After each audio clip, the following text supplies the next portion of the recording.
Hi, everyone. Welcome to the Financial Sustainability Forum. My name is Paige Parker, and I'm the moderator for today's event. Portland State University is located in the heart of downtown Portland, Oregon, in Multnomah County.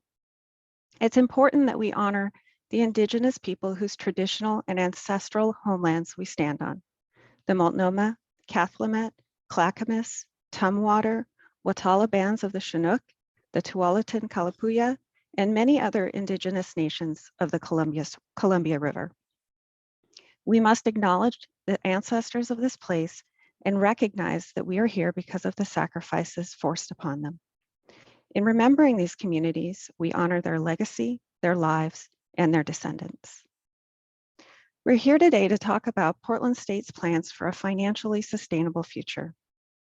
Panelists will be discussing the university's progress to date, describing the pathway ahead, drilling down into the good work already underway, and calling on all of you to pull together to bring this vision to life for our students, our community, and for one another. We'll begin the forum with a presentation from our leaders. Their presentation will be followed by a question and answer period. We're recording this forum and we'll share it with campus later this week. Panelists today will be Stephen Percy, President, Susan Jeffords, Provost, Kevin Reynolds, Vice President of Finance and Administration, Chuck Neffley, Vice President of Enrollment Management, Kevin Neely, Vice President for University Relations, Ame Lambert, Vice President of Global Diversity and Inclusion, and Rosita Wooster, Dean of the Graduate School. With that, I'll turn it over to President Percy to get us started.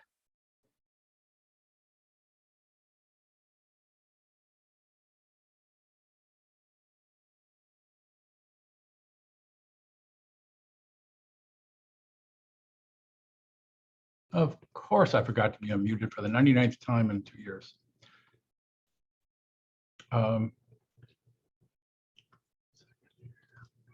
Good afternoon from your president, Steve. Thank you for joining us this afternoon. Today, we'll be addressing the important topic of the university's financial future.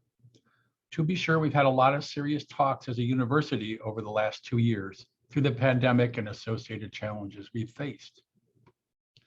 Sometimes it feels as though we're operating in survival mode. It's really tough. I get it. Like you, I feel it. We've all put our heads down, kept our eyes focused on doing the right thing, and offered guidance and knowledge to every student who crossed our path. You've been heroes to our students and our university, and I thank you for that. Today, I'm going to invite you to look with me to the future and the next steps on our university's financial path. There is important work and opportunity for all of us. In our budget forum last February, I outlined the fundamental elements of our pathway to financial sustainability. I promised you then that I would check back. And it's in that spirit of transparency that we're here today with more information and a chance for dialogue. Our path, that is our ability to create fiscal health, includes multiple elements, what we sometimes think of as levers of change. Today, my leadership and team and I will talk more about these levers and share some positive news on our work to date. We'll also share information about steps we'll take in the next 2 to 3 years to bring us to a much more positive financial health situation. Our strategic pathway is designed to serve the challenging needs of our diverse students, invest in equitable and emerging programs, and support your academic and professional aspirations.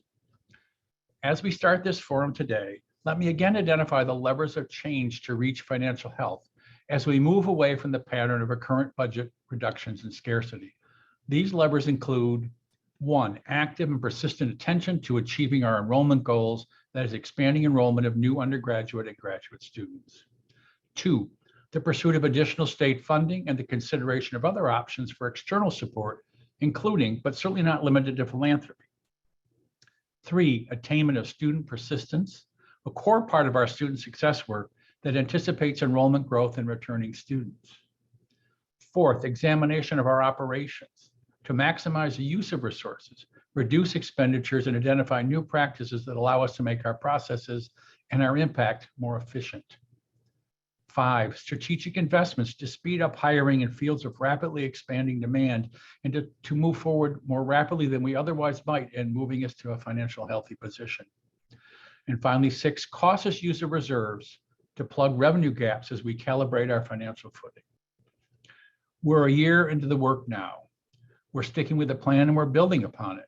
And we have some encouraging news to share. You're going to hear more about all of that and from our leadership team in just a few minutes.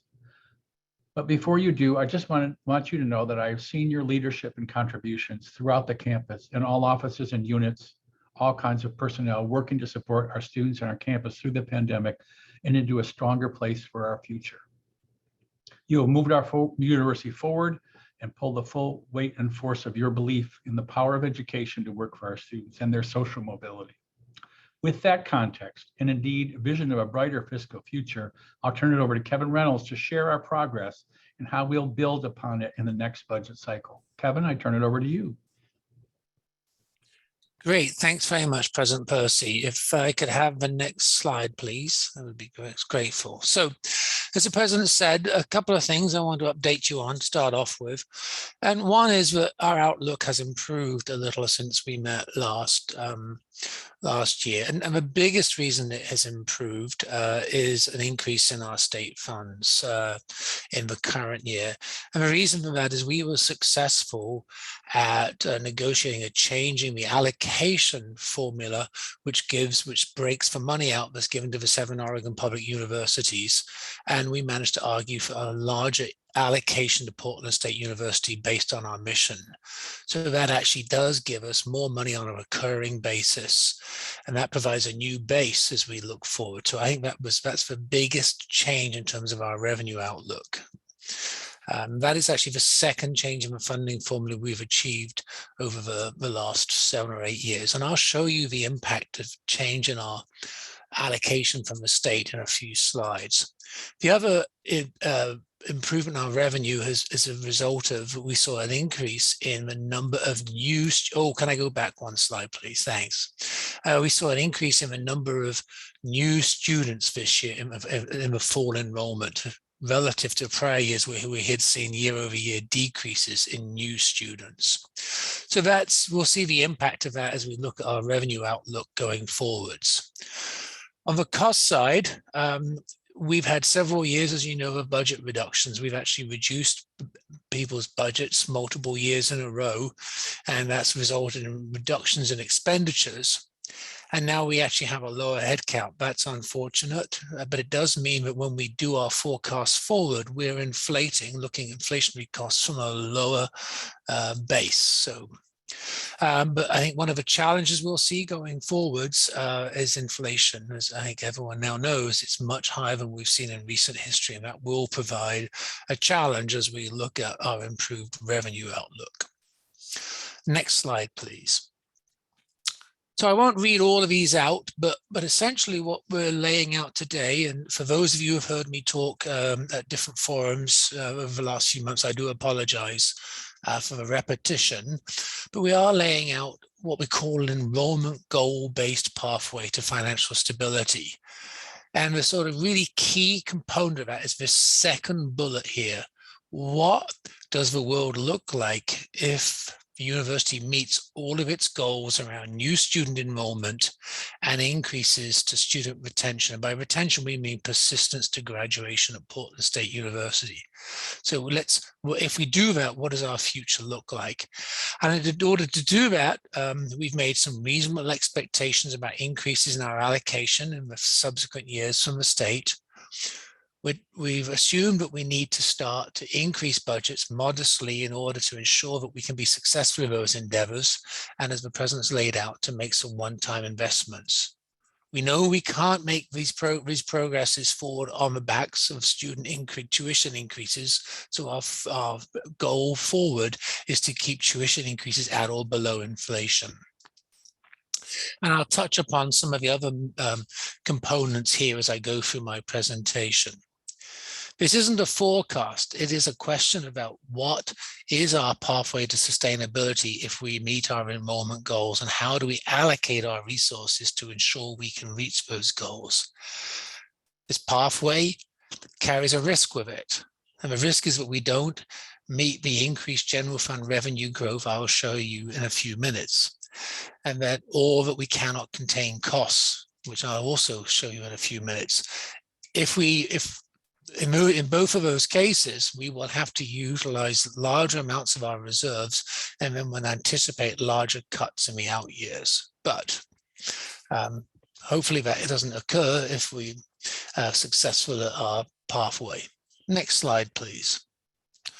So in order to look forwards, it's really helpful to look back. So the first slide here shows you essentially what has been our enrollment decline since our peak enrollment in the year 2010, 2011. The dark green lines, the dark green bars are the resident students, and the light green bars underneath are the non-resident. And what you can see is we really have, as everyone knows, been undergoing a decade-long period of enrollment decline. As you look out to the right-hand side of the growth of that plot, you can see that the enrollment decline increased significantly during COVID. But it wasn't declining prior to COVID. The other thing I want to point out is that during those early years, the light green bar increased, the number of non-resident students increased through to about 2016-17, but that has also been decreasing. So we've seen a decrease both in resident and non-resident students. Next slide, please. So what's happened during this period in terms of our budget? So I guess the sort of darker pink bar there is our net tuition revenue of the university, $175 million in 2010 on the left-hand side. On the right-hand side, our budget for the current year was $178 million.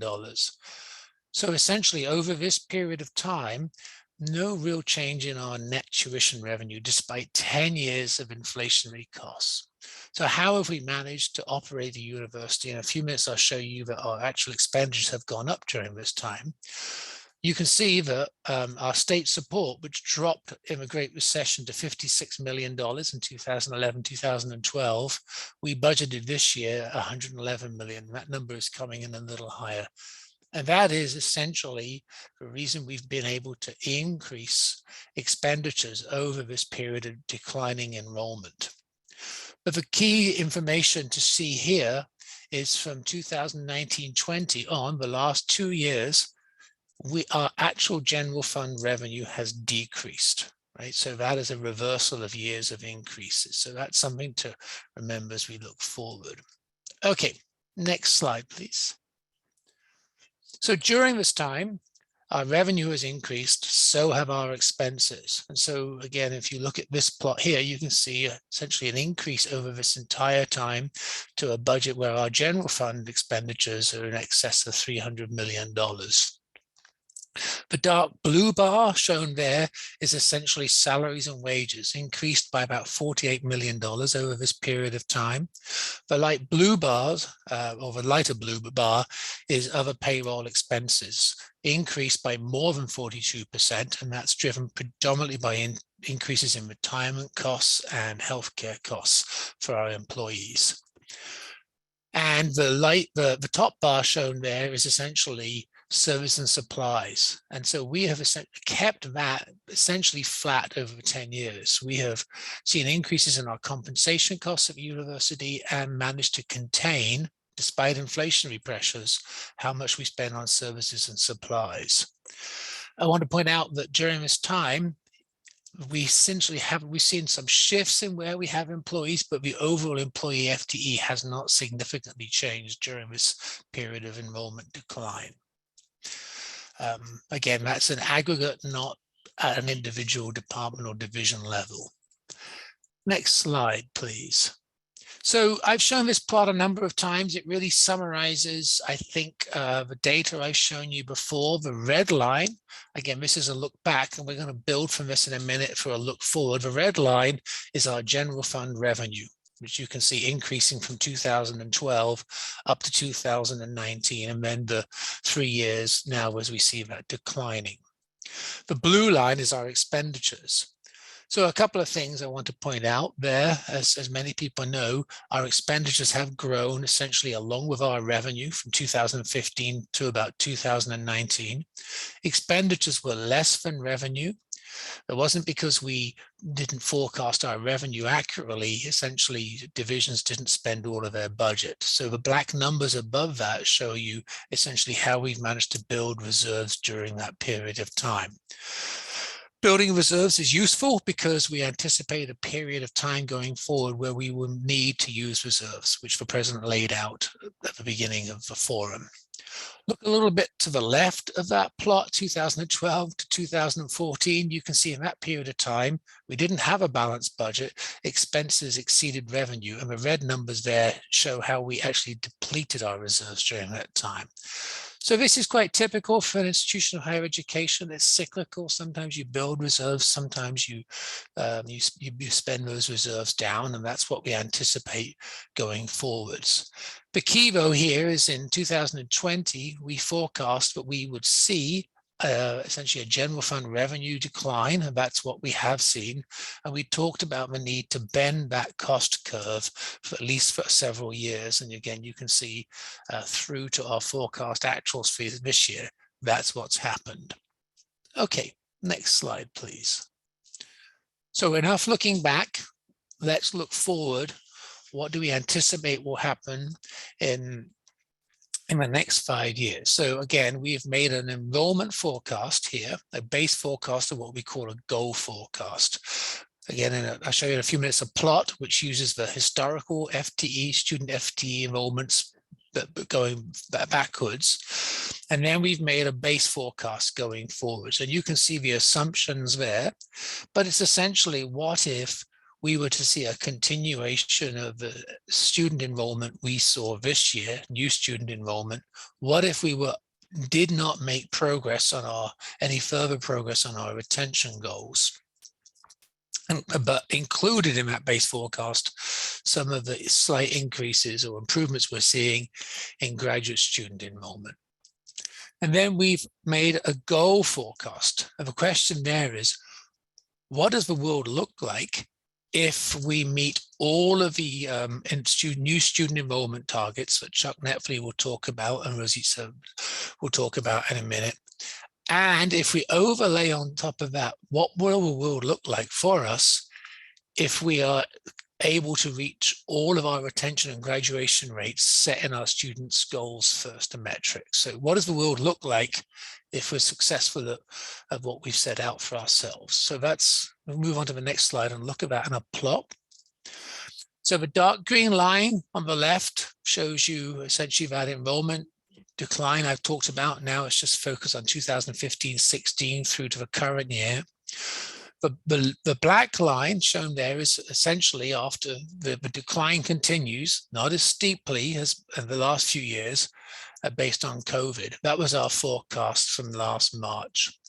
The orange line is what we call the base forecast, and that is essentially building from that new level of student enrollment that we saw in the fall. And the green dashed line shows you what we forecast enrollment would be like if we were to meet all of our goals. So if you look at the green line, it tells you that the line flattens and then starts to increase. If you look at the orange line and say if we make no further progress, it declines, our enrollment declines by about 2%. The difference between the orange and the green line, depending on how you want to calculate it, is around 6%. So that's the variance between meeting all of our goals and making no significant improvements. So I think there's a couple of takeaways from this plot. One is that we could see our goals are will bring us to a period of enrollment growth, reversing the trend. We have yet to see that, so we have to meet those goals. But the second is just to remind you that a 4 or 5% increase, we've declined essentially 20% from our peak. So we would need to grow 25% to go back to our peak. So when we think about what these goals mean for the budget, is to remember that it is a slow return relative to 11 years of decline. Okay, so what does this mean in terms of revenue? Next slide, please. So this is the same plot I showed you before, the revenue slide. And the black line essentially on the right-hand side in terms of scenario is, what if we saw no change in revenue? The red line is to say, what if we meet our base enrollment forecast and we include on that modest tuition increases, somewhere around 2.6 to 3.6 resident undergraduate tuition, and increases each biennium from state support. In this case, it's 3%. What you see there, if you look at that red line, you should see in 2026 a number 313 million. If you go back to 2020, you'll see the revenue was 312. So essentially, although revenue will go up, it will take you in that model to about 2026 to get to your revenue levels that you saw in 2020. In the goal-based scenario, revenue grows faster, right? Because you have more students enrolling. So you get to that level several years earlier. And essentially you can see the revenue line grows up. So again, using both either scenario for our enrollment, you can see a return of our revenue growth. So now let's overlay the goal-based scenario with expenditure options for the university. Next slide, please. So in this slide, we've skipped off the base scenario, and I've just used that increase in revenue based on the goal scenario. The blue line is to say, what if expenditures increase for the next few years at 4%, essentially close to inflation? You can see those lines diverge. Our expenditures grow faster than our revenue. And in actual fact, you can see by 2027, you're spending almost $39 million money. That's the deficit in that year alone. What if the expenditures grew the dashed blue line at about 3% a year? You can see in that case, the lines still don't converge, but they're closer. But you can see the lower red numbers there reflect the deficit spend. 3%, by the way, is very much the increase in annual expenditures as you look back on the left-hand side of the plot from 2016 to 2020. So what this tells us is that we can grow revenue somewhere closer to 2%, or grow expenditures closer to 2%, but we can't grow, we can grow revenue around 2%, but we can't increase expenditures at the sort of 3% historical level. So let's go to the next slide, please. So if you take the same plot, there's the red line again, showing the revenue. The dashed blue line says, what if we increase budgets around 2% annually each year? Then you can essentially see we're in balance. So let's go to the final slide, please. So here's essentially, as we look forward, based on the goals we set ourselves, we believe we can see somewhere between a 2 and a 3% maximal increase in general fund allocations. The budget increases I laid out will be dependent on meeting both our new student enrollment and persistence to graduation. 2% increases, as I pointed out, doesn't reflect our historical increases. And so we will need to use the support services review and the academic program prioritization to understand how to deliver service and how to adjust to shifting enrollment patterns so we can do that work with less than inflationary increases in our budgets. And I think the other thing I finally want to point out is this, again, does carry a risk, right? It is an enrollment goal-based pathway forwards. And again, if we don't meet those goals, then of course we will see larger use of reserves, and then we'll have to face again lower levels of budget increases or potentially reductions. But our hope is we are successful in meeting those targets.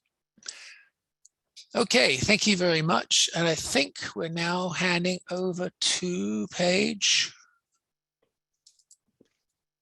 Oh, sorry. We're now handing over way to Chuck and Rosita. Great, you. thanks. Thank you, everybody. We can go to the next slide. And Rosita and I are going to talk with you today about how we're planning to meet those enrollment goals that Kevin just talked about.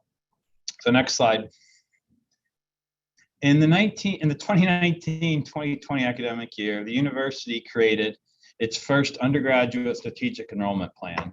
This document, which you can find on the enrollment management website, outlines specific 10-year enrollment targets, along with a series of over 30 different initiatives and strategies to help get us there.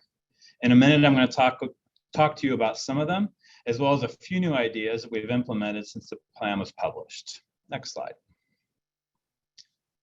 So before we get into our strategies that we've been working on, I wanted to share our specific targets as are outlined in the 10-year plan. So the slide's a little busy, so bear with me. So starting from the bottom, this chart outlines the historic and target enrollments for first-year students. Those are in blue, the line at the bottom. Transfer students, the middle lines in green. And total new students, which is simply adding those together. That's the line in orange. So these are students who start new at Portland State and then hopefully are retained all the way through graduation. The darker lines on the left-hand side of the chart are actual enrollments. These are the actual number of headcount students who enrolled in each of those years, first year, transfer, and total. The lighter lines are our targets going forward. And these are, again, outlined in the enrollment plan. You'll note that for the most current year, fall of 21, we exceeded our target growth in new students on the bottom and fell a bit short on transfer. This was right in the middle of the pandemic. We're not happy that we didn't reach the exact target, but as Kevin noted, we are up on all those numbers from the prior year. I'm very excited about that. So next slide, please. Lastly, let me run through with you quickly the most impactful initiatives that are either currently in the works or were recently implemented. So last year around this time, we noticed that our applications for new students, both first year and transfers, were significantly down right around this time of year. So we reached out to local high schools who informed us that remote learning in the high schools was particularly difficult on the types of students who typically attend Portland State. That knowledge led to Open for Fall, Open for All, which I hope all of you have heard about, which among other things temporarily waived the admission application fee and lowered the minimum GPA needed for full admission to PSU. Another aspect of Open for Fall, Open for All that will remain is that we have eliminated the GPA requirement for our two most prominent financial aid programs, 4 years free and transfer finish free. So in the past, a student had to have financial need as well as a minimum GPA, and now we just require the Pell Grant eligibility financial need. We didn't want to put up an extra barrier for students to say, hey, you're poor, but how well did you do in school? We just took that away.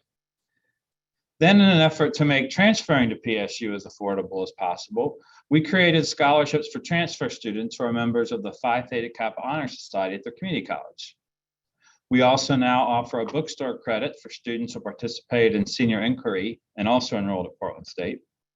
We've invested heavily in digital advertising to align with UComm's Embolden marketing campaign.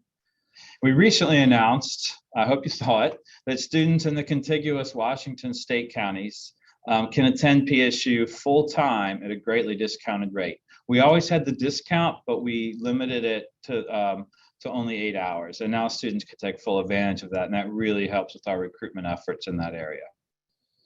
We have hired one and will soon hire a second admission recruiter who will be permanently located in Southern and Northern California, respectively. They will actually recruit for PSU out of their homes in California. And in the next week, we will officially announce that Portland State has been selected as the only 4-year public university in the Amazon Choice Tuition Program for Amazon employees.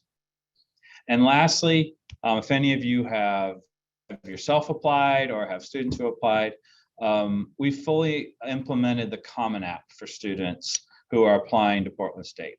With the Common App, students can fill out their admission application information once, and apply to 1,000 different colleges instantly. It just makes it so much easier on the student, and it also puts our name out in front of students who may not have been thinking about applying without that. So now I want to turn it over to Rosita Worcester, our Dean of the Graduate School, who will discuss graduate student enrollments and new initiatives. Rosita?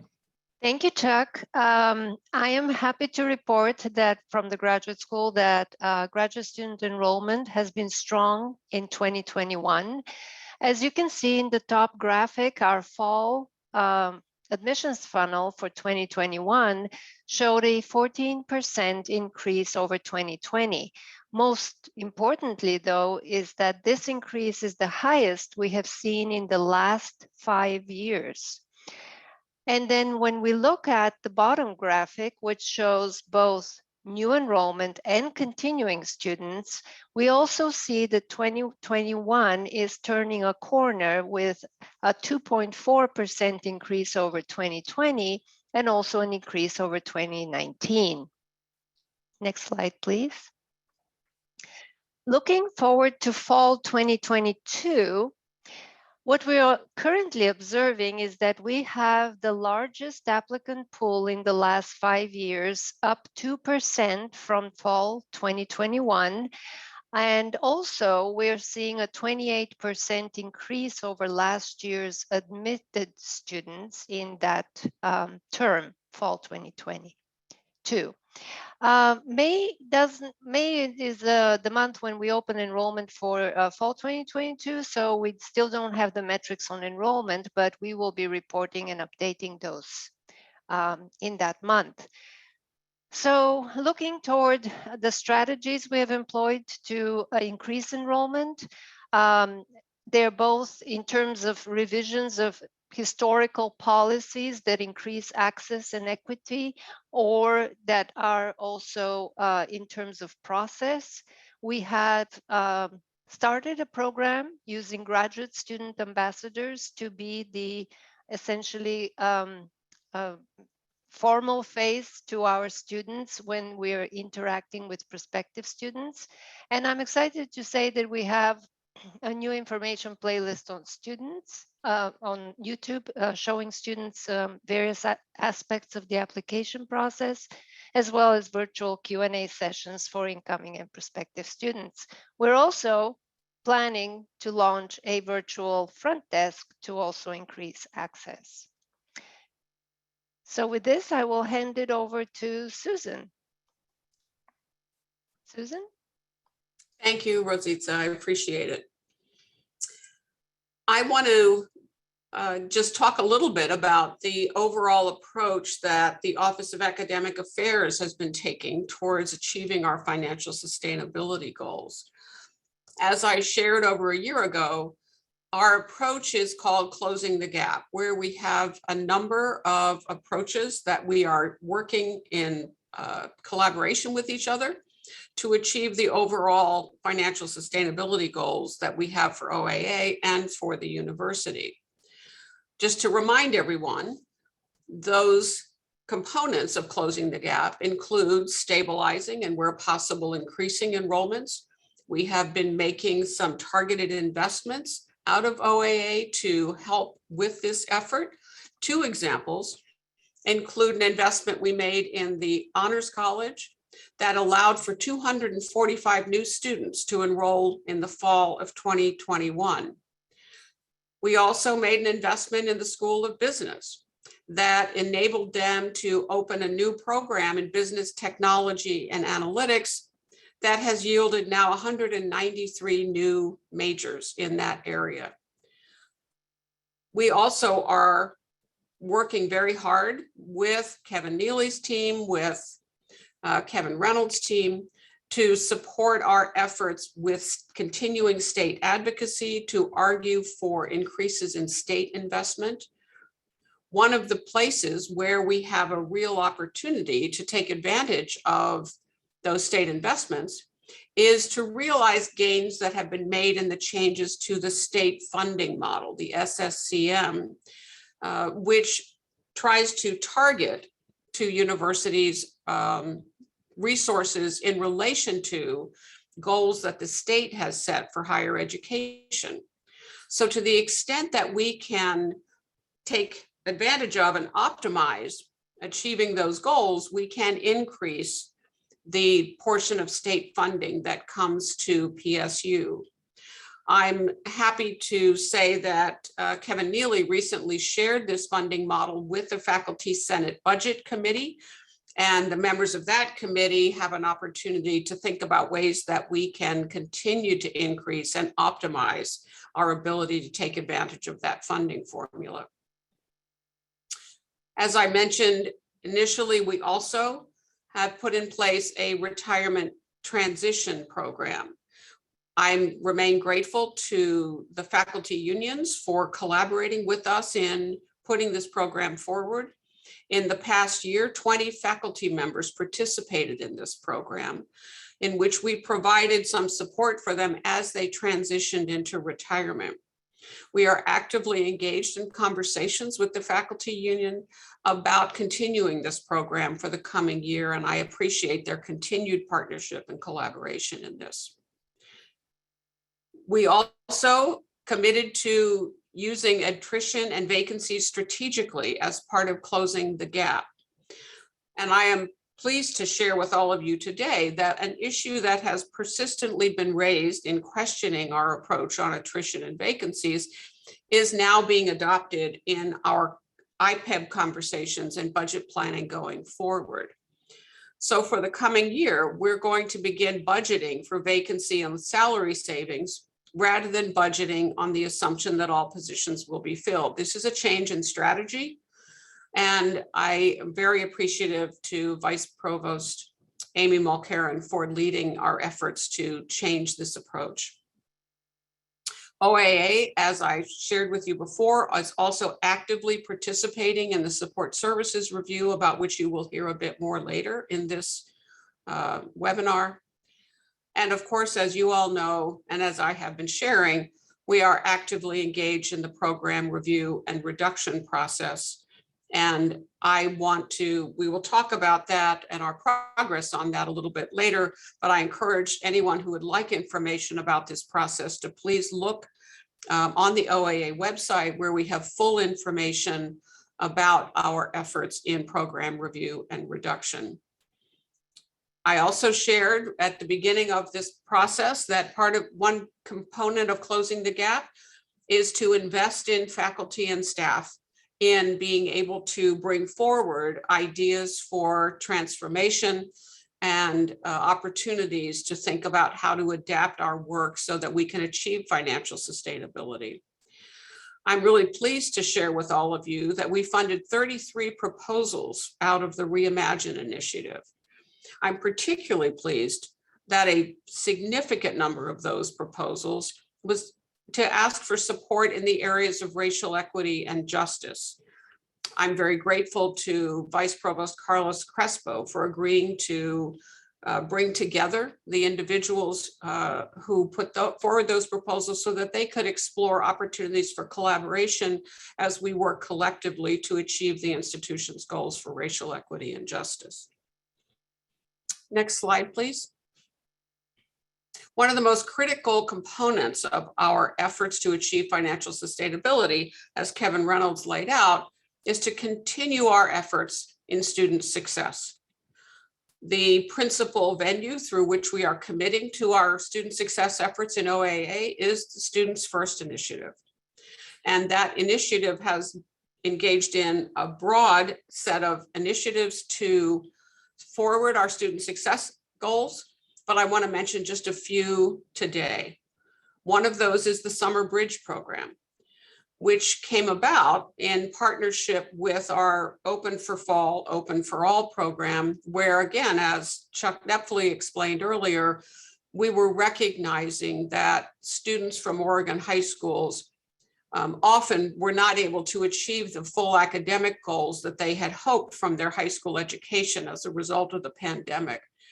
In order to support those students to be able to achieve their goals in college, we put together a Summer Bridge program that was a residential program on campus to enable students to achieve their goals, get a sense of campus, get a sort of jump start on course in writing and another in quantitative skills, but most importantly, to engage with the campus and see themselves as a part of the PSU community. I'm really pleased to say that out of the 250 scholars who participated in the Summer Bridge program, we have an 85% persistence rate to winter term. And that's compared to 78% who did not participate in this program. So I think we can see that this program has significantly benefited the students who participated in it. We are planning to have the program again this coming summer, and I'm really pleased that the state has provided funding to enable us to do that. We also are investing in Finish Line and re-engagement programs to help students who stopped out come back and finish. Some of you may recall in 2010, the Last Mile program that helped over 1,000 students return and graduate. The Finish Line program is building off of that model, and we are reaching out to students who are within 1 to 2 terms of completing their degrees. Since the fall of 2021, when we started this initiative, we've already supported 26 students to graduate. All of this depends upon gathering data, and I want to just give a big shout out to Kathy Ketchison and her team in OIRP, because every one of these decisions and initiatives is informed by evidence and assessed with data, and that's critical to our ability to track our success. We are making strategic investments in student success as a result of the President's leadership and the strategic investment plan. And they are committed to student success, to faculty development and enrollment growth. And I look forward to opportunities to talk in more detail with all of you about those strategic investments and how we are linking them to all of these efforts that we have underway. Next slide, please. I just wanted to show you a little bit here about the student success goals. Kevin Reynolds mentioned that the projections and scenarios that he was talking about depend upon our ability to achieve our student retention, persistence, and graduation goals. And this is just a chart that helps you to see what those goals are and what we will look like if we are able to achieve them. Next slide, please. The first of these slides, of course, was about retention, and this one is relating to 6-year graduation rate.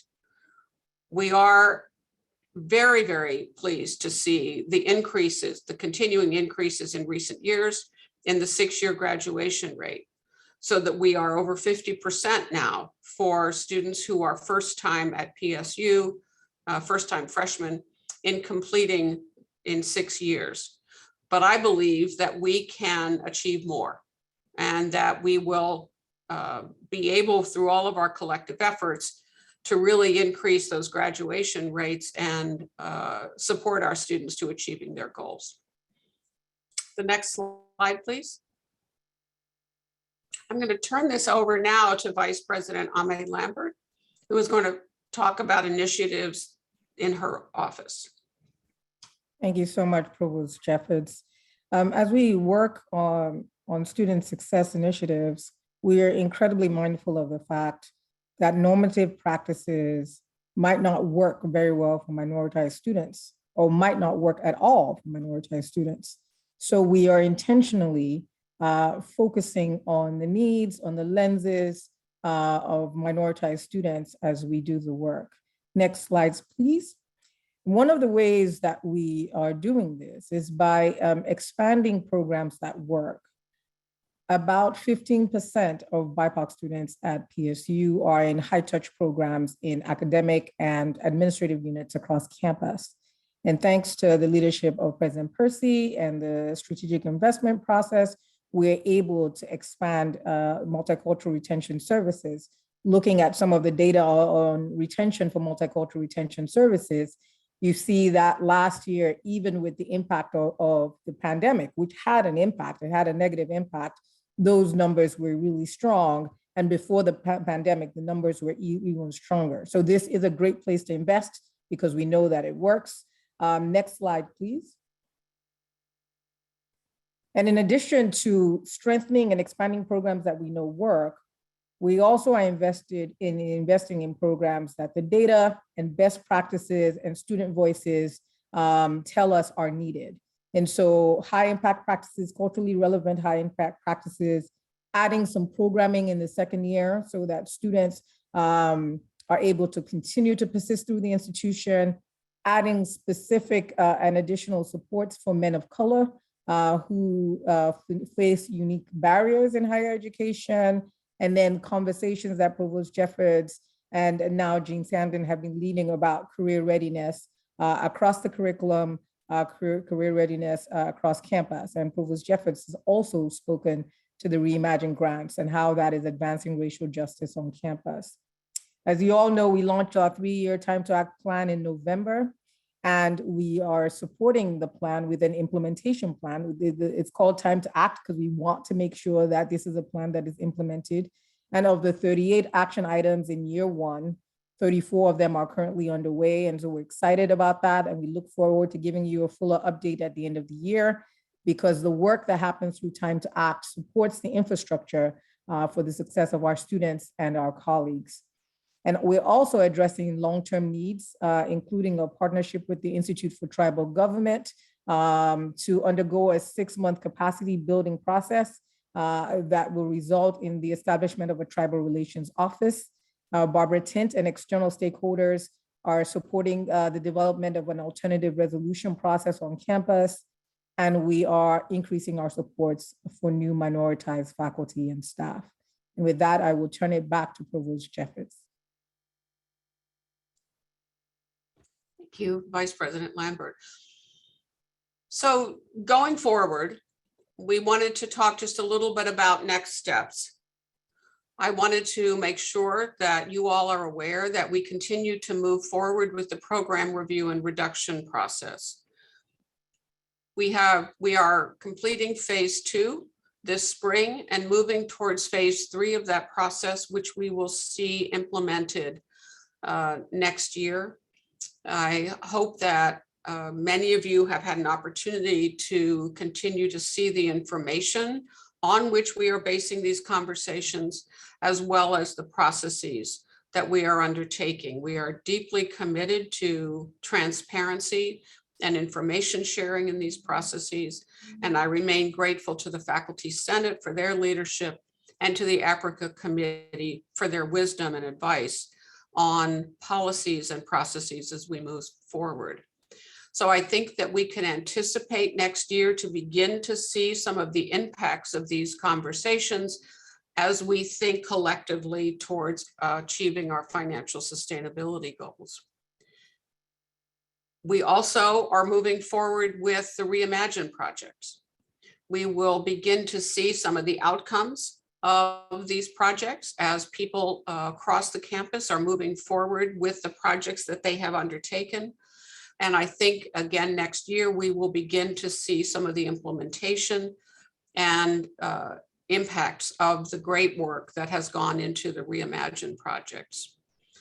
As I mentioned earlier, one of the strongest themes in that work is racial equity and justice, but there is also a great deal of work on climate change and redesign of the curriculum. So this is turning out to be a really wonderful opportunity to engage the creativity and innovation and thoughtfulness of the faculty and staff across OAA. And that work will continue. We also, of course, are continuing our other efforts. As I mentioned earlier, the retirement transition program, we hope to be able to have that move forward for another year if we are successful in our collaborative conversations with the unions.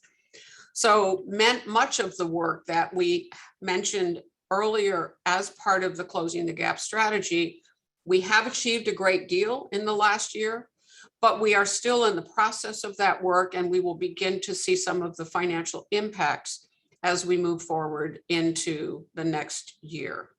Next slide, please. As all of you, I hope, have heard as well, the university is participating in a support services review that was launched at the leadership of President Percy.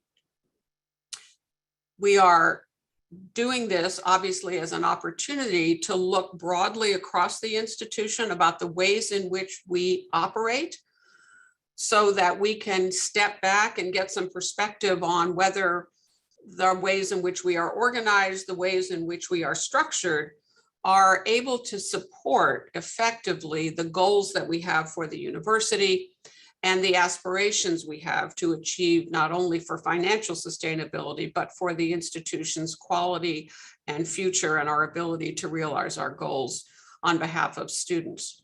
So this is a wonderful opportunity that we are undertaking in partnership with Huron Consulting, who is a very experienced consulting agency that works across the country, so that we can begin to look at these processes and, based on recommendations that would come forward, explore making some decisions that might enable us to operate more effectively, to enable employees to be more satisfied and in their work and to have better opportunities for advancement in their work, but that we also can have increased communication and clarity about the ways in which we are operating as a university. And so I look forward very much to the outcome of the support services review, in which academic affairs is participating, but is a university-wide conversation.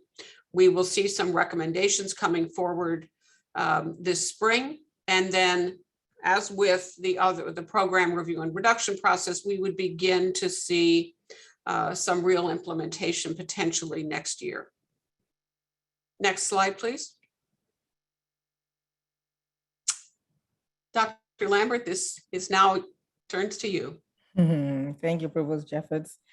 So if necessity is the mother of invention, next slide, please. We have an unparalleled opportunity. I'm biased, but I think we have an unparalleled opportunity to really lean into our values and to intersect the 3 presidential priorities and really courageously and boldly run towards our increasingly diverse future. You heard about the great work enrollment management is doing. So our diversity on campus outpaces that of the region, which is also rapidly diversifying. And as you know, our future, without a doubt, is going to be a diverse one. We will be a majority BIPOC campus. And so as I think about this opportunity, people are tired, people are stretched, people don't have a lot of bandwidth, but folks want to know what they can do. And one of the things I say is we need to think about the opportunities to design or redesign processes and practices for more of us. And I was in a conversation last week that made me remember an experience I'm going to share with you because I think it has bearing on this. I like to, tongue in cheek, I talk about Senior Leadership Picture Day, right? Where we all kind of sign up and there's a wonderful photographer and they take our official pictures. So we don't put out tired pictures when we have official communications. And so I went for my slot, and the photographer took a few shots. And then she's like, I don't know what's going on. Like, it's so dark. I mean, I've taken pictures all day. It's so dark. And I was like, I have no idea what's going on. Obviously, I knew that I have more melanin than my colleagues, right? And so maybe the lighting is not going to work out. Maybe the normative ways of taking pictures will not work out. And to her credit, she tried a couple of different things. We tried different angles. She switched out some lenses. We played around with the lighting. And we ended up with pictures that we were both happy with and that I've gotten a lot of miles from. But, it's a silly story and I love silly stories because I think the best learning comes out of it. But I think there are lots of pieces that apply to our conversation as we think about our future and we think about living our values and we think about the intersection between that and our diversity and our financial sustainability. One is just a reminder that at any point in time, lots of time during the day, minoritized folks are getting signals that the system wasn't designed for them, right? And that they don't belong. So just keep that in mind as you're engaging with students and with colleagues from minoritized backgrounds. Also the recognition of bringing curiosity and humility to the conversation, right? I don't know what's going on. This stuff is not working, right? I'm supposed to be taking great pictures. I'm not getting great pictures. But the humility also allowed for her to look at everything else except me, right? Technically, she could have said, well, your clothes are too dark or you know, you don't have the right face for this, right? It really was what's going on in the environment that is preventing me from getting to my goal. And I think that takes a little bit of investigation, which requires curiosity, also some humility to say, I don't know, right? But I would say that she also had some efficacy and she had a growth mindset. You have to be a good photographer to be picked to do institutional senior leader portraits, right? So she knew that she could take good pictures, but also a sense that maybe I can try different things. Maybe I can learn something different in order to get to my goal. And that finally, we're gonna have to experiment with some things. We're gonna have to fail. We're gonna have to assess stuff. But most importantly, maybe we're gonna get stakeholder feedback, right? So she could take a picture and that might be great, but the picture also needs to look good to me because it's my picture, right? It's my representation.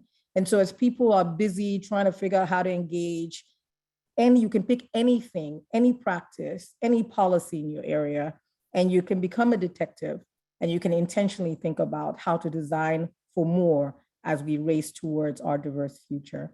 Over to you, Provost Jeffords.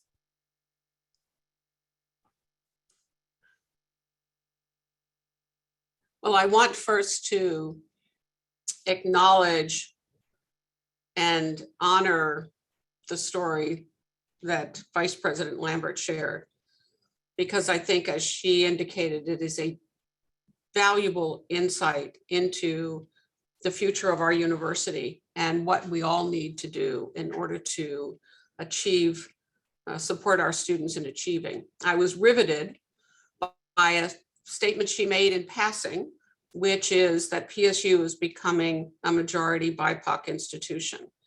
And I just want to remind everybody that while we are talking about financial sustainability, we are talking about financial sustainability so that we can support the values and the goals and mission of this institution. Financial sustainability is not an end in itself. It is a means to enable all of us to support our students and communities to fulfilling the mission and purpose of PSU. And I very much appreciate it that Vice President Lambert reminded us so deeply of what that mission and purpose is and why we are doing this work. I think what I hope you have heard today in these conversations of the work that is going on across the institution is that we are working actively in partnership with all of you to build an infrastructure so that all of this work can be complementary. We are not asking each of you individually to pick up and just work harder to achieve these goals. We're outlining ways in which we hope we are organizing the university more effectively, organizing initiatives and our actions more effectively, so that we can actually make it easier for each of you to do what you came to PSU to do, which is to commit to the goals of supporting our students. And so I think collectively together, working within that infrastructure to continue to improve it, to continue to operationalize the good ideas that are coming forward from across the institution, and to continue to measure these initiatives that we have, we will be able to achieve those goals and fulfill the mission, and be able to do that collectively and to be able to realize the dreams of our students. And so I am actually incredibly confident that we're going to be able to do this, because I think we are now in a place where we are seeing the synergies of all the efforts that you've heard today, and that we are all operating collaboratively to pull together to achieve the same goals that we all share for PSU. Next slide, please. President Percy. Hi, everybody. Thank you for listening. Thank you for being here. Thanks to my colleagues for putting the time into this presentation. I hope it helped you, those who've been watching, to understand better the things that we're up to. Believe me, there's a lot of information here. There's a lot to take in. As president here, for the time I've been here, I've had to spend a lot of time to learn in deeply to understand the many dimensions. So if it's a little bit swirling, that's okay, because it does take a while to understand all of this. I want to thank you for being here. And I know that nobody came to Portland State to be worrying about financial sustainability, and that your passions are in your research and in your teaching and you're working with students and you're improving our community. That all said, I thought it was important for you to share how this institution can be stronger so we can get to all that work and pay attention to it. So thank you for being here. We're going to have some time for questions and answers, but we may not get to them all, but we're recording them all. And if we don't get them answered here, we'll find another way to do that. And Paige, I'll turn it back to you. Thank you, Steve.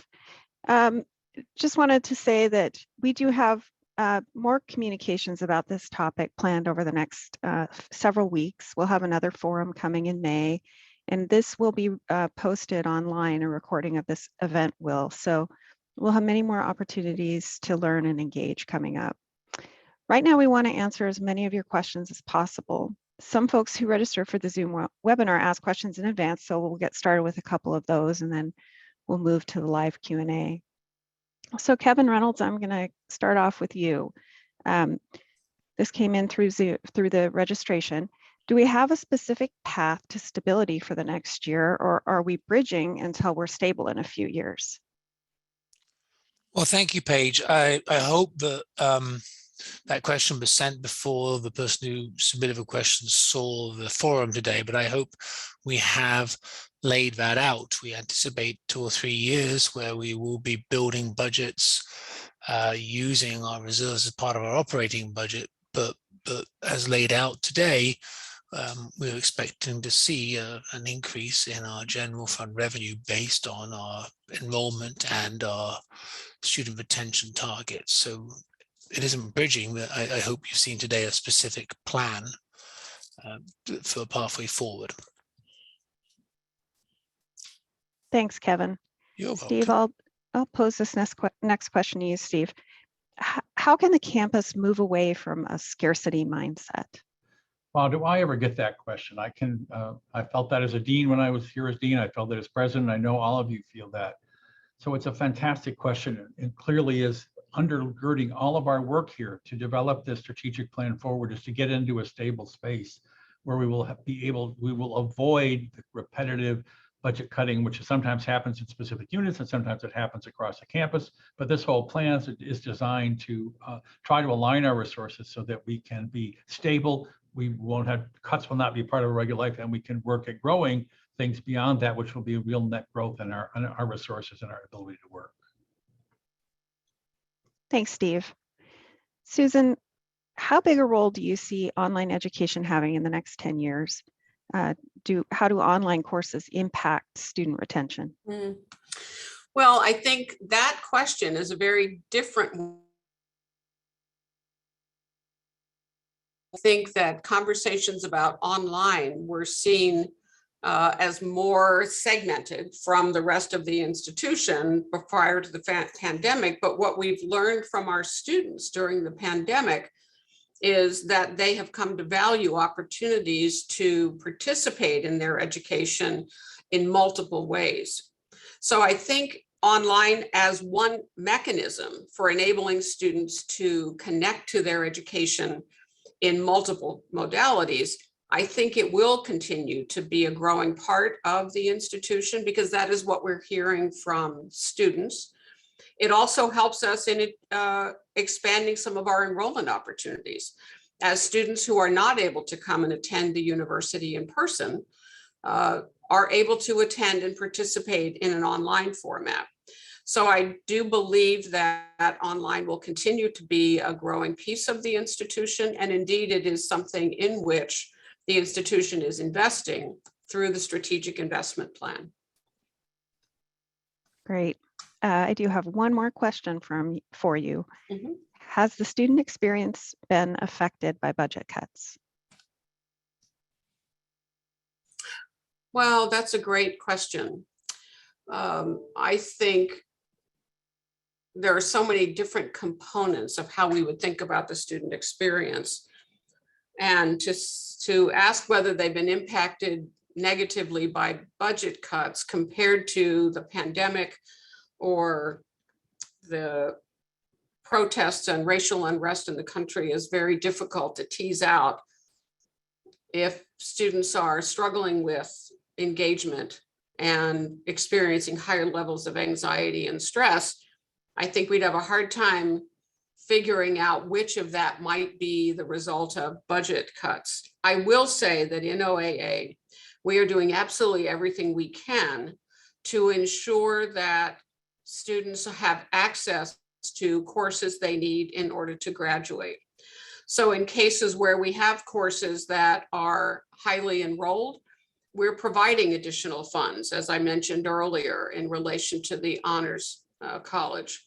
So I think we are trying to do our best to make sure that students are not being negatively impacted by the institution's overall budget conversations. Thanks, Susan. Rositza, what equity initiatives are planned from the graduate school to increase enrollment? To increase enrollments? Yeah.